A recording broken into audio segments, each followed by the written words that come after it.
Hello and welcome back, YouTube land. Here we have Watchdog of the Old Lords for another boss fight. As you can clearly see, take one didn't go so well, more like take a shit ton.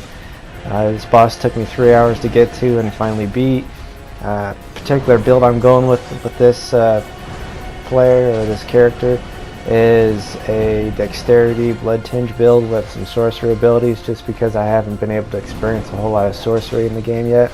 It's more of a later game, mid to late game so far in my experience.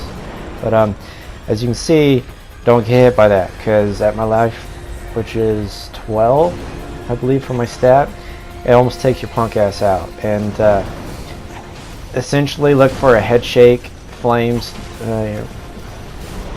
explode along the sheath of his rock skin or whatever you want to call it, and yeah, he'll charge at you. Definitely do not try to sidestep to the left if you're on the right side of him, because you will not make it. You'll go down like a punk bitch. I know from experience.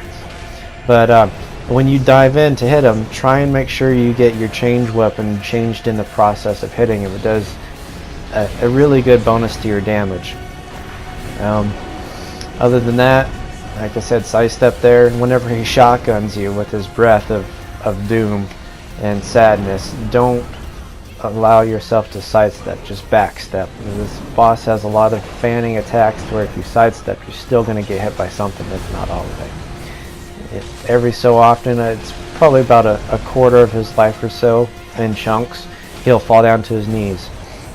And if you're behind him, I've noticed he does this. I don't know if there's other stipulations to get in the cause, but just shoot at him, look at him, whatever you do, don't dive in.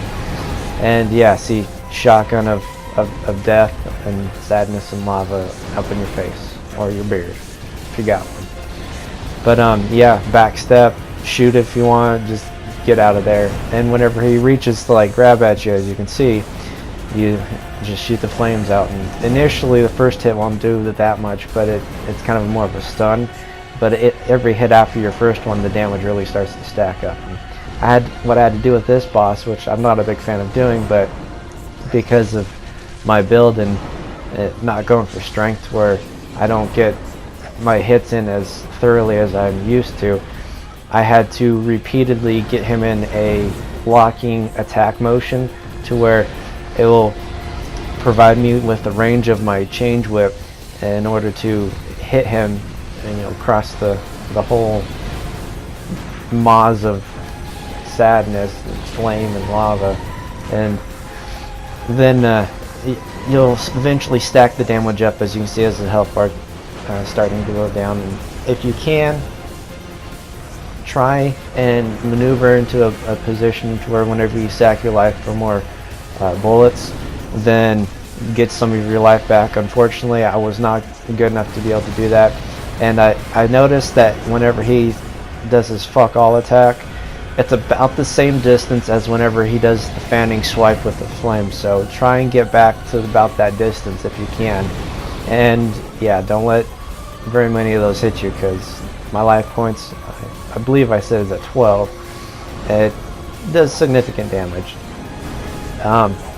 Yeah, try and repeatedly get him into that swiping attack with his maw, and as you'll see later on, or here, if he thinks he has you, or his life gets low enough, he'll add some new maneuvers to the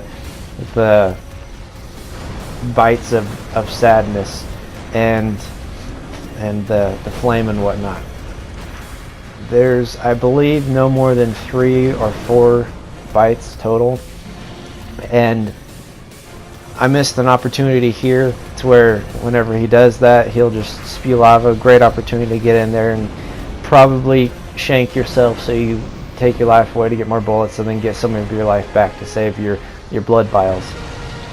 And the fuck all attack, as you saw, he just stands there, starts to irradiate flame and sadness, and then he'll explode. I've noticed if you can shoot him like behind the jaw or under the jaw, then it does a little bit more damage than hitting him just like full on in the face or the snout.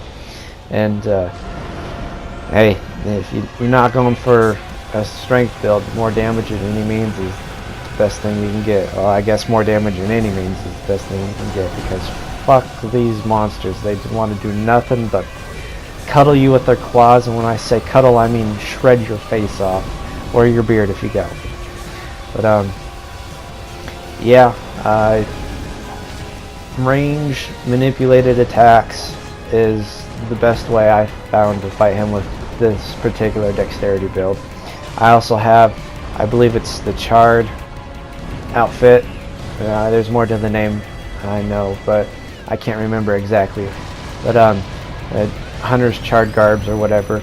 It helps a little bit with the flame, but outside of that, it looks pretty cool. And yeah, it's a close one. Anyways, it's a pretty fun boss. It's really infuriating if it takes you a while, like it did me, to try and about a quarter of his life. Trying to repeatedly fight him, and trying, like I said, get that change weapon in order to do the extra damage. And yeah, outside of that, nothing too extra that I can think of off the top of my head. Wasted a shot there, but meh. Yeah. Cool guys don't look at explosions. Exactly. Bam. And always remember, you're never alone when you're out on the hunt.